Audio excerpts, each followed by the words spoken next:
আলাইকুম, সবাই কেমন আছেন? এখন সকালে আমি উঠে রুটি বানিয়ে নিচ্ছি।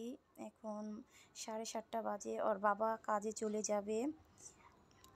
এরপর আমি রুটিগুলো আমার বানানো শেষ। এরপর আমি রুটিগুলো আস্তে আস্তে ভেজে নিচ্ছি। এটি লাল রুটির আটা।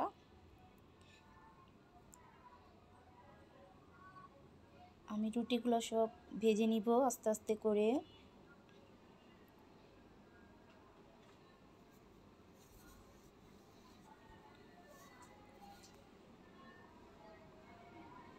কারণ ওর বাবা খেয়ে চলে যাবে, এই জন্য আমি তাড়াতাড়ি করছি। আমার রুটিগুলো প্রায় শেষ ভাজা, ওর বাবা খেয়ে চলে গেছে।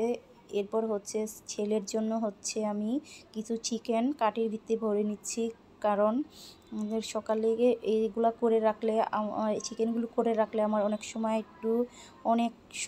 অনেক হেল্প হয়। কারণ সকালকার নাস্তার জন্য আর দুপুরে খাওয়ার জন্য আমি অনেক সময় এগুলো করে রাখি।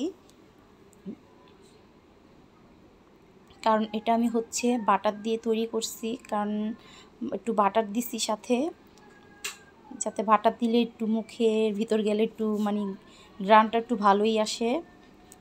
বাটারটা আমি ঘরেই তৈরি করছি। এরপর আমি একে একে সব ভেজে নিব।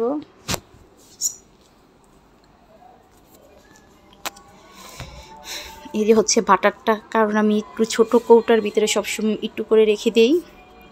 এরপর বাহিরে প্রচণ্ড বৃষ্টি হচ্ছে, কারণ আমাদের ঢাকার ভিতরে বেশি শুনতেছি, সব জায়গায় প্রায় বৃষ্টি হচ্ছে।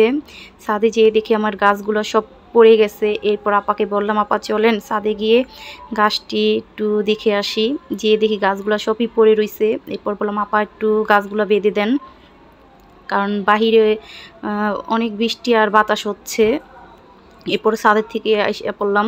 এরপরে দেখলাম যে বারান্দায় এসে দেখলাম যে প্রচণ্ড বাহিরে পানি হয়ে গেছে।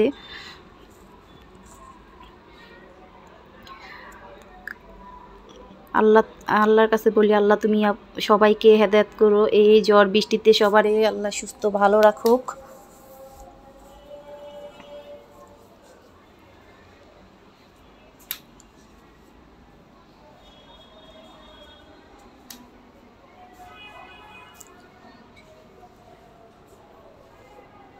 এই যে আমাদের গলিতেও পানি উঠে গেছে, রাস্তায় প্রায় অনেক পানি হয়েছে, কারণ বাহিরে তো প্রচণ্ড বৃষ্টি হচ্ছে।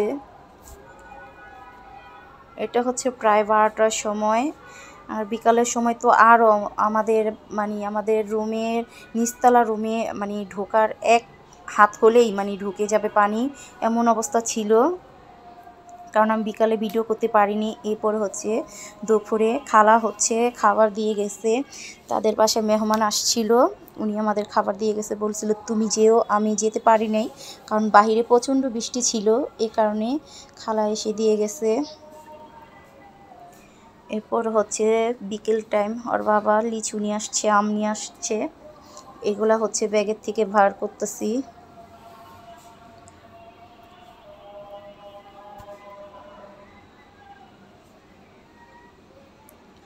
আমাদের বছরের প্রথম ফল আম আর লিচু খেলাম, আলহামদুলিল্লাহ। আল্লাহর কাছে হাজার হাজার শুকরিয়া, আল্লাহ বছরের প্রথম আম লিচু খাওয়ালো। আল্লাহর কাছে বলে, আল্লাহ সকলকে যেন খাওয়ার তৌফিক দান করুক।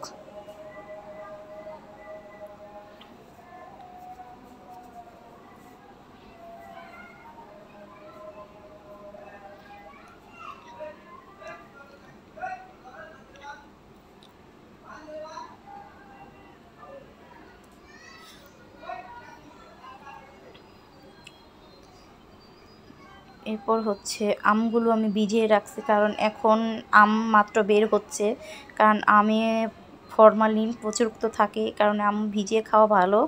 আমি নিম্ন 3-4 ঘন্টা আমগুলো ভিজিয়ে রাখছি। এরপর আমগুলো আমি ধুয়ে উঠিয়ে রাখবো। আজকের ভিডিওটা এই পর্যন্ত। আল্লাহ হাফেজ।